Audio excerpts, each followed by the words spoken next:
जब इस राज्य का गठन किया जा रहा था सन 2015 नवंबर, धरती आबा बिरसा मुंडा की जयंती के दिन बिहार के हिस्से को काटकर लगभग 46% हिस्सा और भूभाग की बात करें तो 79,000 वर्ग किलोमीटर बिहार से काटकर एक नए झारखंड राज्य का सृजन किया गया। जब यहाँ की विधि व्यवस्था की बारी आई, उस समय के तत्कालीन इस राज्य के प्रथम राज्यपाल माननीय श्री प्रभात कुमार, उन्होंने प्रथम कहा था, क्योंकि राज्यपाल पढ़े लिखे लोग होते हैं, मुख्यमंत्री अनपढ़ हो सकता है चलेगा, लेकिन एक राज्यपाल का पढ़ा लिखा होना होता है। उस राज्यपाल ने कहा था कि जिन संसाधनों के साथ, जिन स्थितियों के साथ झारखंड राज्य अलग हुआ है, आने वाले 20 सालों में ये भारतवर्ष का नंबर 1 राज्य होगा। आज चौपारण की जनता से, आज चौपारण की आवाम से मैं सवाल करना चाहता हूँ कि जो सपना, जो अनुमान इस राज्य के पहले राज्यपाल ने लगाया था कि झारखंड राज्य शिक्षा की दृष्टि में, रोजगार की दृष्टि में, स्वास्थ्य की दृष्टि में नंबर 1 राज्य पर काबिज होगा, क्या हमारा राज्य नंबर 1 बना है? नहीं। क्या हमारा राज्य नंबर 1 बना है? ये हमारा कथन नहीं है। मेरी उम्र उस समय 7-8 साल होगी, 7-8 साल भी नहीं, 6 साल, मात्र 6 साल हमारी आयु थी। मेरा कथन नहीं है, ये इस राज्य के पहले राज्यपाल का कथन है कि भारत की जो मानचित्र होगा, उस मानचित्र में झारखंड नंबर 1 राज्य होगा। लेकिन आज झारखंड नंबर 1 राज्य नहीं बना पाया है, अभी तो नंबर 2, 3, 4 पर है, पीछे से, आगे से नहीं। कि हमारा राज्य पीछे से, आपको चाहे शिक्षा की बात करें, स्वास्थ्य की बात करें, रोजगार की बात करें, या फिर तकनीकी की बात करें, या फिर अन्य बुनियादी ढांचों की बात करें, ये राज्य पीछे से है, नंबर 2 पे है, नंबर 3 पे है। तो कारण क्या है? ये तो मानते हैं कि राज्य पिछड़ा है, लेकिन कारण क्या है? और पिछड़ा रहने का कारण अगर हमारे पास होता, हमारे पास सुविधाएं नहीं होती, हमारे पास रिसोर्सेस नहीं होते, हमारे पास साधन संसाधन नहीं होते, उसके बाद अगर हम पिछड़े राज्य की गिनती में आते, अपनी नीति को स्वीकार करते, अपने भाग्य को कोसते, हम स्वीकार करते कि हमारे पास साधन नहीं है। लेकिन 40%, 1-2 नहीं, पूरा 40% खनिज संपदा देने वाला राज्य अगर पीछे नंबर 1-2 पर है, तो सवाल खड़ा करना पड़ता है। हमें सोचना पड़ता है, हमें समझना पड़ता है कि 40% खनिज देने वाला राज्य वो नंबर 2 पे क्यों, वो नंबर 3 पे क्यों पीछे से? हमारे पास अगर साधन संसाधन नहीं होते तो हम नियति को दोष देते, हम अपने भाग्य को कोसते कि हमारे भाग्य में नहीं है, हमारी नियति में नहीं है, हमारी तकदीर में नहीं है।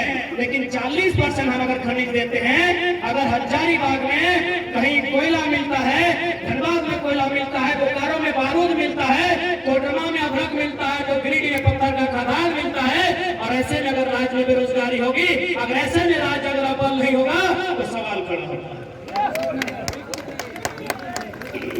तो अगर आज बात किया जाए कि हमारी फेलिटी कहाँ रही, किन कारणों से हमारा राज्य फेलियर रहा, कहाँ हमसे दोष हुई, कहाँ हमसे चूक हुई, कहाँ हमसे भूल हुई, तो जैसा कि हमारे पूर्व के वक्ताओं ने कहा कि कहीं ना कहीं हमें राजनीतिक भूल हुई, हम लोग राजनीतिक चेतना को नहीं समझ पाए, हम लोग अपने मताधिकार को नहीं समझ पाए, हम डॉक्टर बाबा साहब 1 पर्सन 1 वोट 1 वैल्यू के महत्व को नहीं समझ पाए, इसलिए आज हमारा नुकसान हुआ। यदि हम ये चेतना होती, यदि हम ये जागरूकता होती, यदि हम अपने मत को लेकर जागरूक होते, तो चूंकि पहले लोकसभा है, मैं लोकसभा की बात करूंगा, एक बिहार का आदमी आके यहाँ का सांसद नहीं बनता, वो तो बना ही, उसका बेटा भी सांसद बना है, और अभी भाषण देता है कि जो काम हम नहीं किए मेरा बेटा करेगा, 3 गो पीढ़ी का टीका लेकर।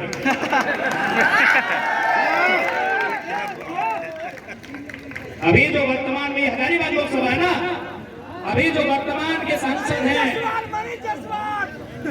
अभी जो वर्तमान के सांसद हैं, उनके पिताजी भी सांसद थे, बकायदा केंद्र मंत्री भी रहे, ये भी केंद्र में राज्य मंत्री रहे।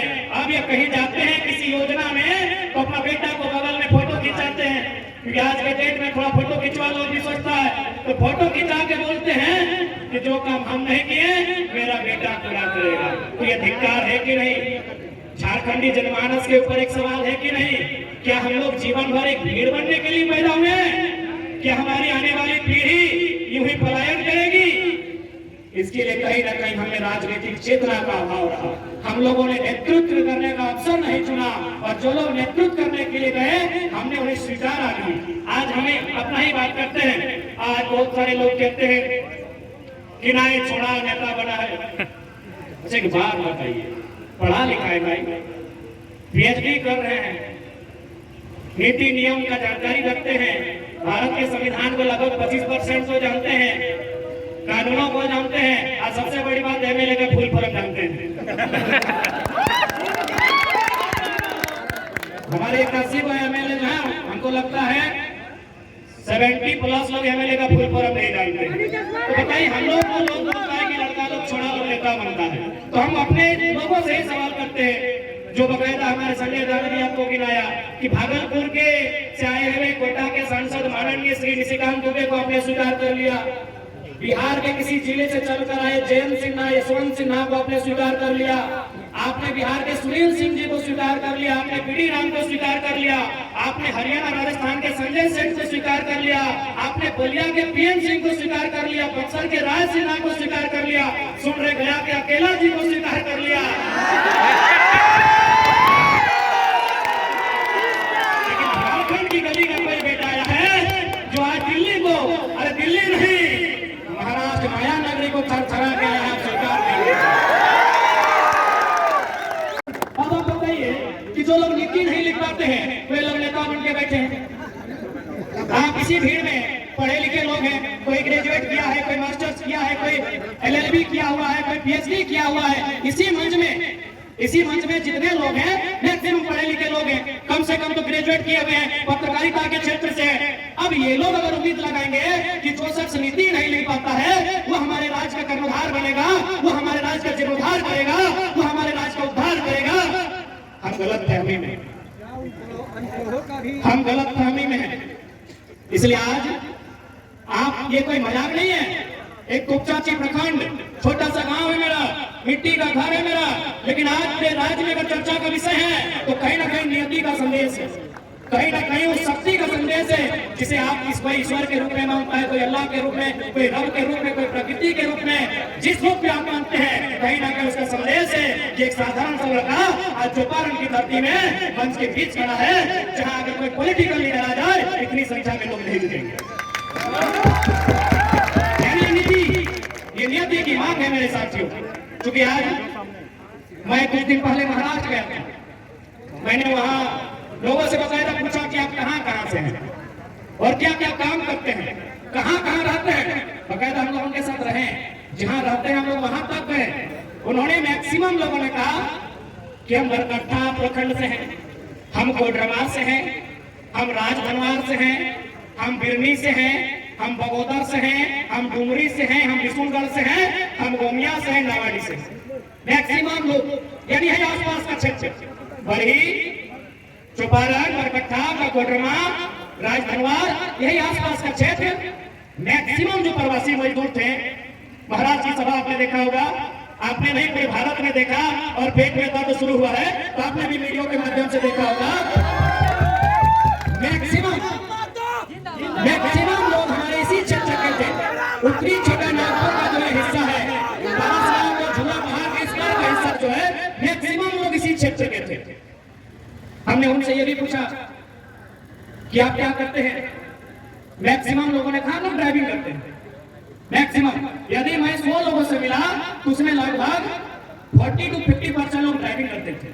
अब एक बात है, यदि ड्राइविंग ही करना था, मैंने ये नहीं कहा कि हम अगर ड्राइवर हैं तो हमको इंजीनियर वाला स्केल दे दीजिए या फिर हमको डॉक्टर वाला कैंची दीजिए और घुटना के जगह हम किडनी का इलाज करेंगे, मैंने ये नहीं कहा। और आज भी हम लोग फेंका फेंकी वाला बात नहीं करेंगे। यदि हमारे भाई जो बरकट्ठा से चलकर महाराष्ट्र गए हैं, जो बरही चौपारण से चल के महाराष्ट्र गए हैं, जो कोडरमा से चलकर, चंदवारा से चलकर, विष्णुगढ़ बगोदर से चलकर महाराष्ट्र गए हैं, और वे यदि वहां ड्राइविंग का ही काम करेंगे तो भाई ठीक है, वो ड्राइविंग ही करेंगे।